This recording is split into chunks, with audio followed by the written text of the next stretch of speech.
Welcome to PAREV-TV. Our guest today is the one and only Ara Dinkjian, the son of the great Armenian singer, popular singer, Dinkjian. Ara is a musician, he loves music, and that love affair began when he was 5 years old, when he started playing the dumbak. Somehow he moved into the oud, and today, as we all know him, he's not only well known in the Armenian community, but he is one of the greatest oudists in the world. Ara has formed a lot of musicians. He came work with musicians. He is the founder of Night Arc. He will tell us more about that venture.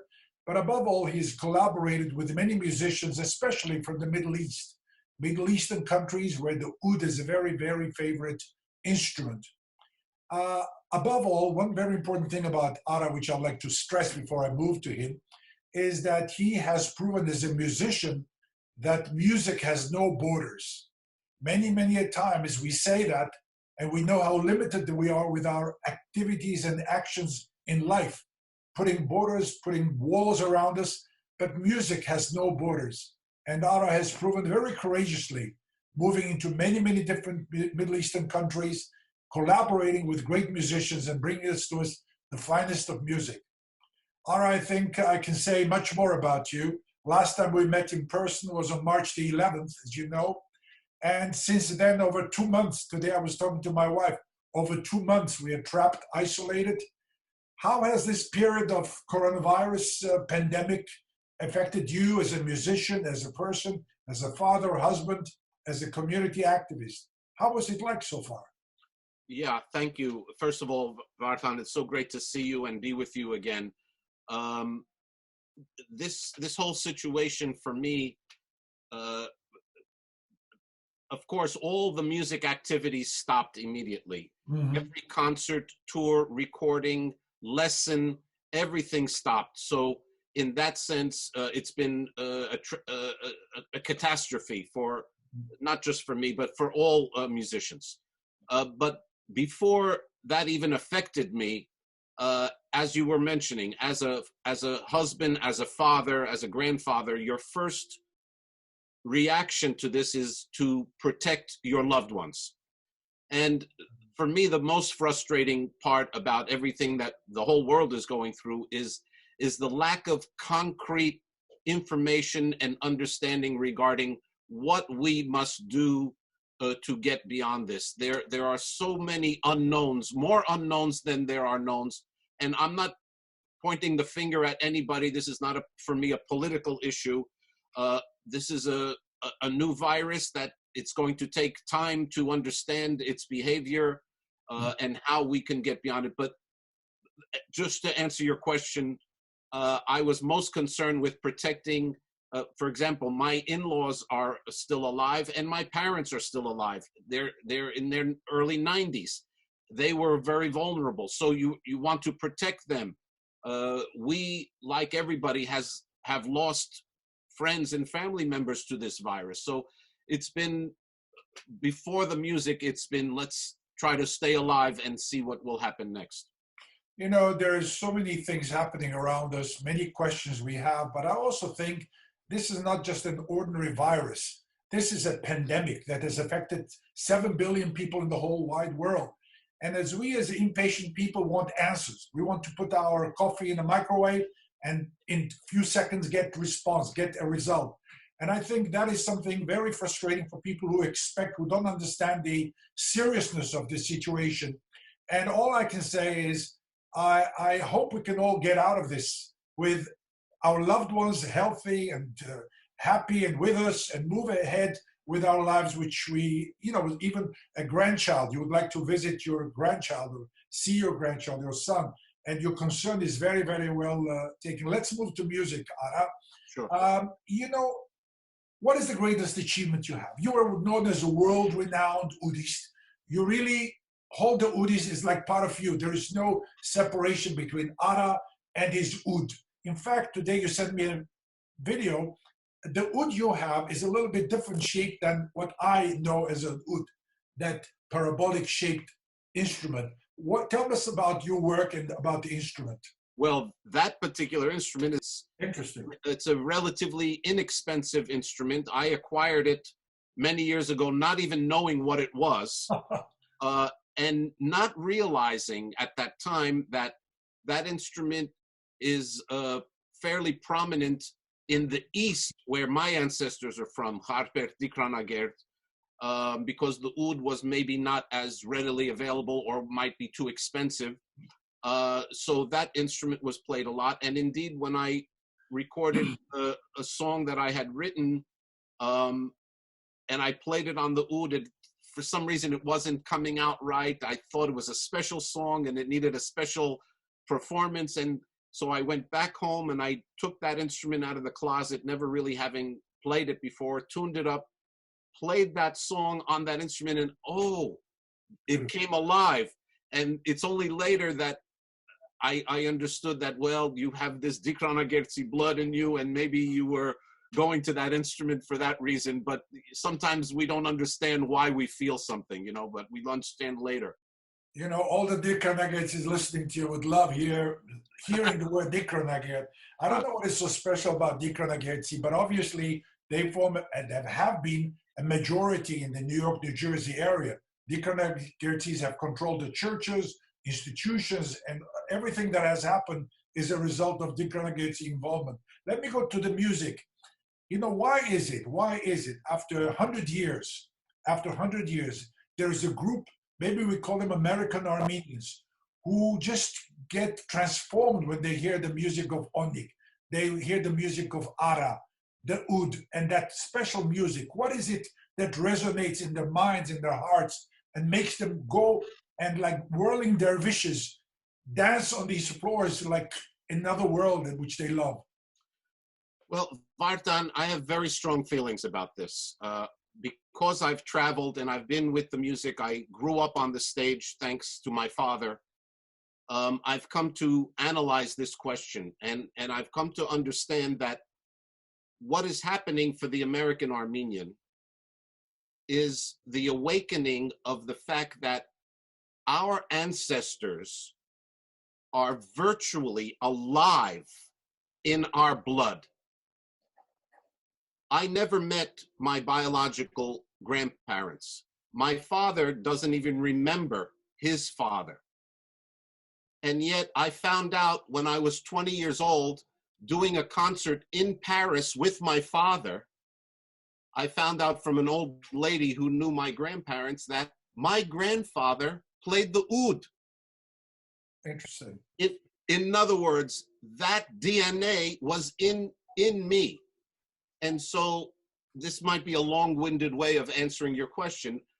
When we respond to the music or the sound or the beat or the dance, it's because we are carrying 1,000 years of history of our ancestors. They are alive in us. It doesn't matter where you're born. If you pay attention to what your body and your mind, it's like I tried to teach my children, son, if you think that girl is pretty, don't question it. Don't ask anybody's opinion. My daughter, if you like that food or you think that dress is nice, you have to trust yourself, because you may live and die and never know exactly why, but I believe our history is alive in us. All right, very interesting. Thank you very much. I have said that music has no borders, and I've said that you have proven to us that music has no borders. We have heard soccer diplomacy, we have heard ping pong diplomacy. Is there such a thing as music diplomacy? And tell us about what you understand as music has no borders. Well, in some histories, in some countries, to be a musician was not a very prosperous thing to be. But I have always been very proud to be a musician, and it is because music is one of those things that reminds the human being what it is to be human. And, it unites people. Mm-hmm. And especially with today's technology, we need to understand each other, and the first place you can go to is music. I wrote music. I did not write words. Words will immediately present some sort of a border, but music doesn't, obviously. Mhm. So it's interesting that Arabs and Turks and Kurds and Armenians and Jews and Greeks all embraced that song as if it was theirs. This is fantastic. And they put their words to it, and they sing it as if it is their anthem. Now, this is an extremely humbling thing, and this video that you're talking about, during this pandemic, we all decided, let's get together and show the unity of musicians around the world, who even may be political and historic enemies, but as far as human beings and musicians, we share this in common, and that's what that video is all about. I found the music and the whole video production really fascinating. It's a work of art, honestly. To bring these talents from all over the world, especially the Middle East, is really Herculean effort. Let me ask you one question. Maral Ayvaz, I'm sure you know, she's one of the singers. Her song was entitled Anverch Chavar. Do you know what Anverch Chavar means? I'm sure you do. Yes. Now, she It's a heavy wording. Yes. She is in Bolis, and she asked if she could record my song, and of course I said with great pleasure. She wrote the words and sent them to me sort of to get my approval, and I said, sweetheart, go with it, you know. If you had the time to hear, to have the words translated from the Hebrew and from the Turkish and from the Greek, you would see that each one of them is very, very heavy. Very, very heavy, yes. Very heavy. As a matter of fact, that song was sung in Dikranagerd at their Nevruz, their New Year's celebration, outdoors, over 1 million people singing this song. Oh my God. And it has become sort of a unifying anthem. It's pretty incredible. Yeah, but once again, Anverch Chavar, it's like endless darkness, kind of, if you loosely translate it. And I just was wondering why she had used these words. I also went around, I also read about Yoav Itzhak. Am I saying it right? Yes. And he in Hebrew said, Ze Azman Lishloach. I happen to know some Hebrew, and it means this is the time to forgiveness, for forgiveness. Right. Very, very powerful messages that being sent in the text of the video. I found it very fascinating. Yes, exactly. I'm sorry, go ahead. No, I also found it very amazing. So many people responded to the music, commented about the music. And there seems to be a unity of spirit. And it is to your credit. Congratulations. Well, I think it's to the credit of the human spirit. You know, we will find each other. We don't necessarily get united from our leaders, but we find each other. We find what we have in common. We respect each other, and those are the people I choose to associate with, regardless of who they are or where they're from. I try to, as Martin Luther King would say, check the content of their character. And it's interesting, you know, many of our political and historic enemies, amongst them are many of them who are trying to get the truth out. And if we as Armenians around the world, now I'm getting a little political, forgive me. Well, it's I think it's very important, yes. If we as Armenians refuse to listen to anybody that is from that country or from this country, I believe we're doing a great disservice to not only ourselves, but to history. Because, for example, you mentioned Maral. She's an Armenian in Turkey. She writes these heavy words. How many of us know what it is to be an Armenian in Turkey? To me, because I've gone there so much and I've gotten to know not only the Armenian community there, but the Turkish and Kurdish community also. I can't imagine a more difficult place to remain Armenian. She has a particular perspective that we, let's say the Amerigahai, might not have. we need to embrace anybody who is open to the truth. The truth. That's it. Ara, have you been to Armenia? Yes. When was the last time, and when did you perform there? Tushpachtapar, I was only there one time, and it was many years ago. It was several years after the earthquake when they tried to start a jazz festival. Yes. And they brought Night Ark out there to their first jazz festival. And I'll just tell you, Vartan, to play on the stage of the opera theater, to play in Armenia, it may have been unprofessional of me, but I was weeping on the stage. I'm playing my oud and the tears are falling on my instrument. Not necessarily sad tears, but I was thinking of my grandparents. I was thinking of where I am, and it was overwhelming. I've never felt anything like that. Ara, who influenced you in life? Who would you turn to? Is it your dad, a friend? Who influenced you? It starts with my mother and father, for sure. Really?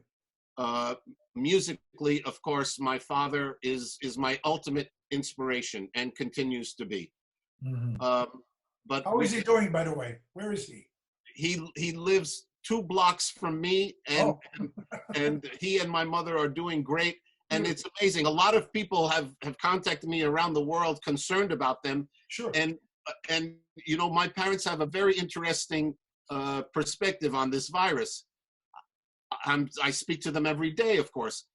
Mom, Dad, how are you doing? Make loving. I said, Inchpes Pambache.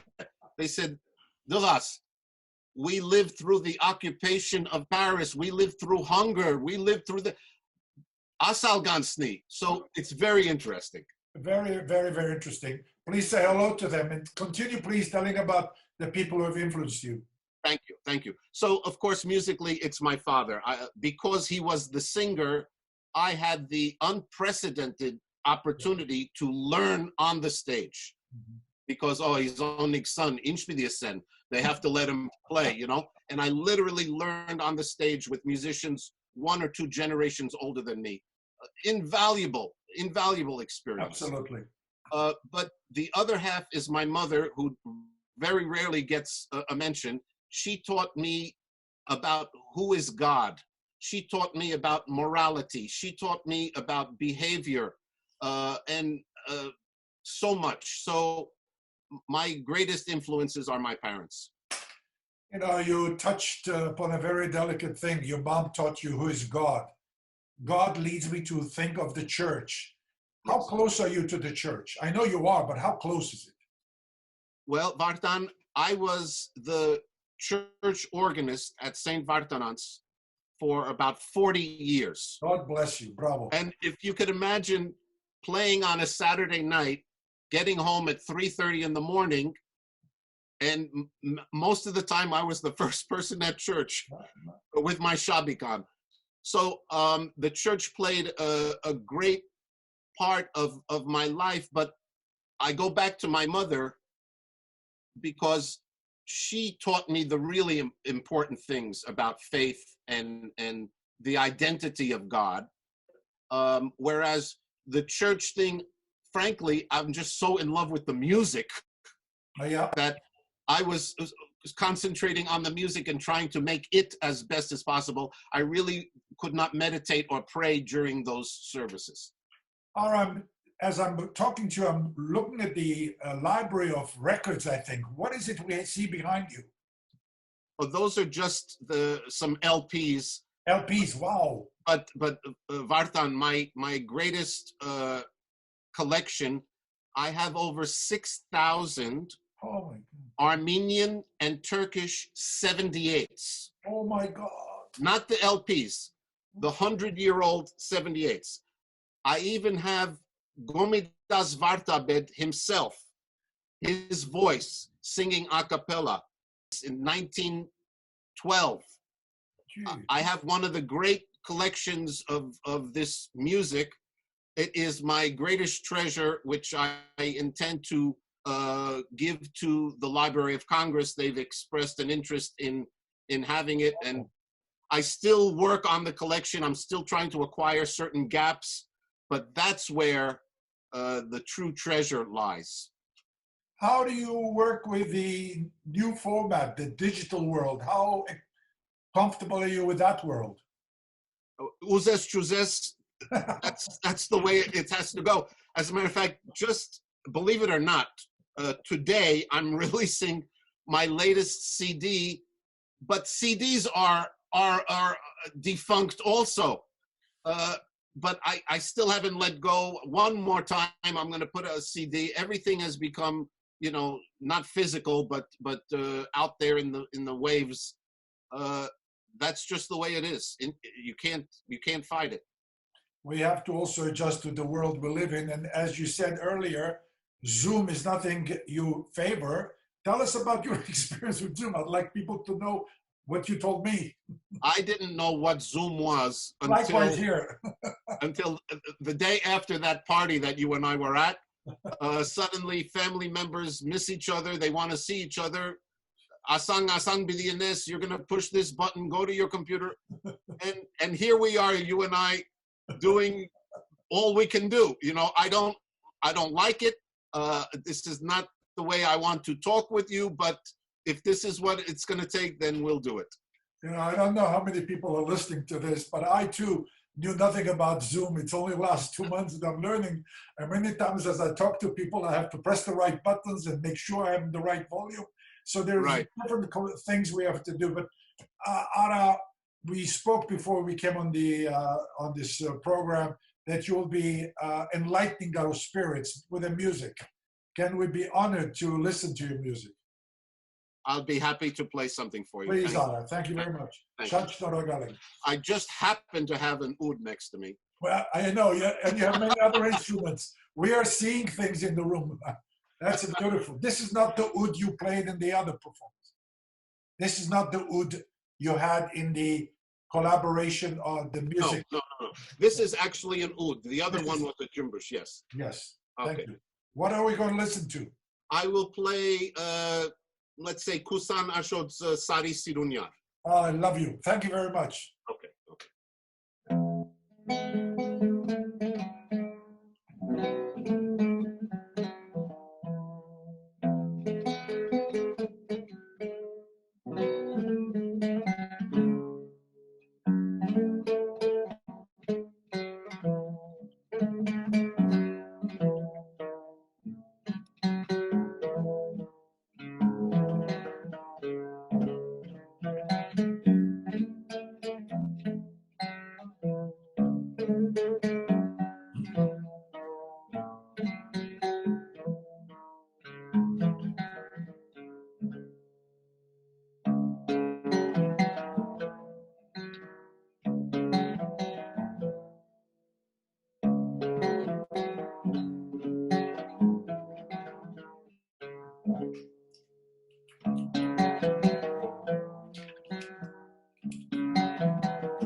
Ara, you're the best. I really mean it. You're such a humble person, such a knowledgeable person, such a powerful person also with the music that you have given to the whole world. You know, a few days ago, I had some interviews with bishops and archbishops as representatives of the company. After I produced and sent it out, I got a message from one of our concerned members of the community saying, Bartan, you had a great opportunity to talk about unity of the Armenian church. Why didn't you bring it up? We are not clergy, Ara. we have our minds of our own, but we also have a feeling of our own. Give me your take of this whole situation. Well, I'll start by saying that I'm 61, 62, something like that, years old. And for most of my life, because I was in music, I tried to not be political. I tried not to offend anybody. I tried to avoid any controversial subjects. And then I saw an interview with somebody who was criticizing Michael Jordan for not taking a stand on a certain political or any political issues. And the conclusion that that person made was, there comes a time in a man's life where you have to stand for something. And that hit me very hard. And from that moment on, I said, okay, I have to express what I feel. It may offend some people. It may cause support from other people, but you can't go through life avoiding these things. Now that I gave you that preamble, I am, again, from experience, not waiting for my political or religious leaders to unify me with anybody, to unify any institutions, because I've become cynical about it. I have seen that almost no matter what the subject is, if there is not something for that particular group or person to gain, it's not going to happen. Very few people have the masses' best interests of, in their minds with their actions. So therefore, I go through my life making my own connections, my own unities, and forgive me for saying this, but in some ways, we as musicians have accomplished more. I'll give you one example. I did a concert in Turkey, in Istanbul. There was 7,000 people, and I would say 95% of them were Turks. And at a certain point during the concert, as I'm playing, in Armenian, an actor who was on the stage started to recite an Ovanes Tumanyan poem, which and by the way, the words in Armenian were on a screen above us. And the conclusion of that poem, many people know, Abrek yerechek paitz mezbes chabrek. Okay, but there's only 5% Armenians there. But as I continue playing, after he recites it, that same poem was recited by a Turkish actress in Turkish, translated word for word, with the words on the screen. And when she concluded Abrek yerechek paitz mezbes chabrek in Turkish, the entire 7,000 people stood up and started applauding. This is, of course, this is a kind of a left-wing kind of a group, this is a political stance that we're taking on the stage. But my point is, we have allies out there. Now, I'm sorry, I kind of went off on another point. But regarding church unity, I find it, I don't want to be disrespectful, but I also want to be forceful. I find it inane and childish that generation after generation after generation have to say, which church do you go to? When I went to college, I found an Armenian guy living in the same dorm as me, and I rang his doorbell. Hey, man, I'm Armenian too. Yeah, hey, great. He said, which church do you go to? I said, St. Vartanants in New Jersey. Yeah, which church is that? I said, what do you mean? Which side? I didn't understand. My parents, look, I'm 18 years old. My parents never taught me the schism. They never wanted me to think of it like that.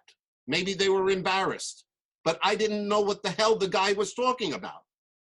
And since then, of course, I've educated myself.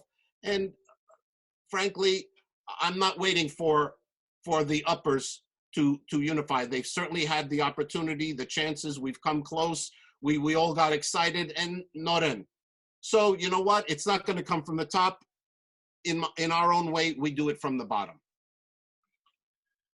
You know, we are moving into very heavy territory, very heavy discussions, and I'm happy you're just hanging in there and talking to me. You know, I also have for over 41 years been giving my best to the community.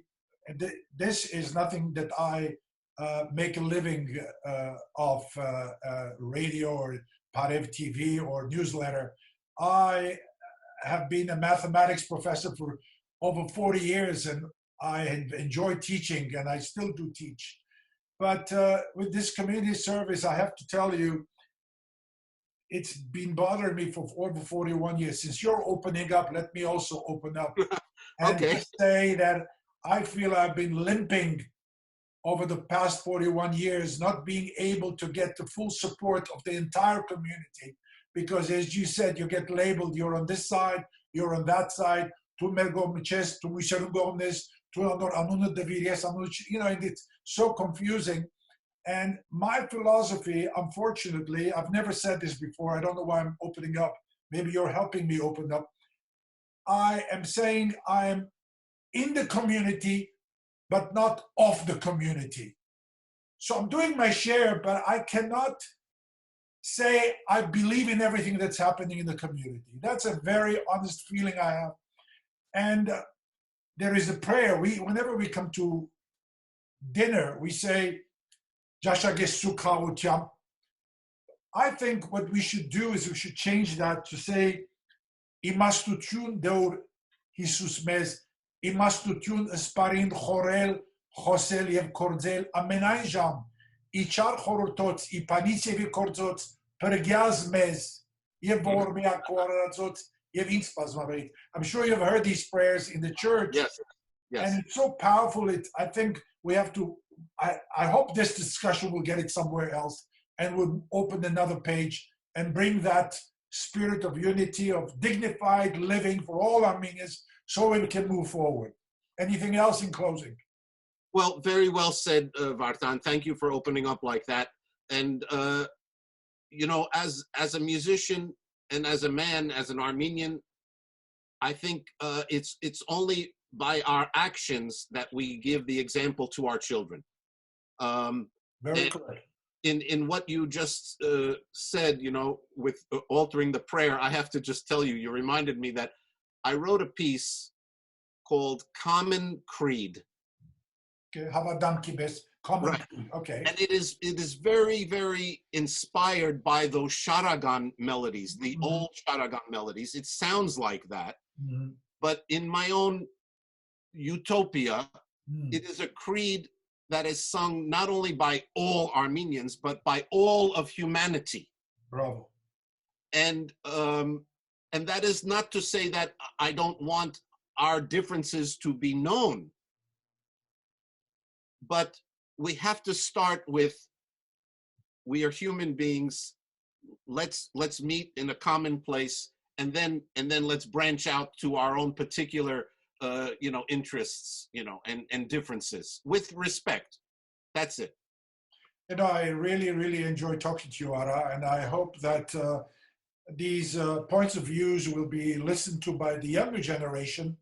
And for them, we would like to wish the best to bring this unity to the community and make it a more powerful community, the community it should be, because this weakness is only in America, unfortunately. I've never knew this division when I grew up. As you said, up to the age of 23, I did not know anything about divisions. And then I come to America, and then these things happen. But the younger generation hopefully will take it to the next stage. Ara, thank you very, very much. Thank you very much. Շնորհակալ Աստված ուժ կարողություն, հաջողություն, առողջություն եւ բարի օրեր դա քեզի, ծեր հարազատներուն, ննդանիկներուն, զավակներուն եւ ինչու՞ չէ տորդիկներուն, քանի տորդիկ ունիս։ Երկու հատ, հարուստ։ Եվ ինչ անունին։ Ալեքսան եւ Ալեսիո։ Ալեքսան եւ Ալեսիո, մեր աբակացերուն թիմ։ Շնորհակալություն։ Thank you so much. Thank you, and thank you for all that you do, Vartan. Thank you so very much. much, Ara. Be good. Acho.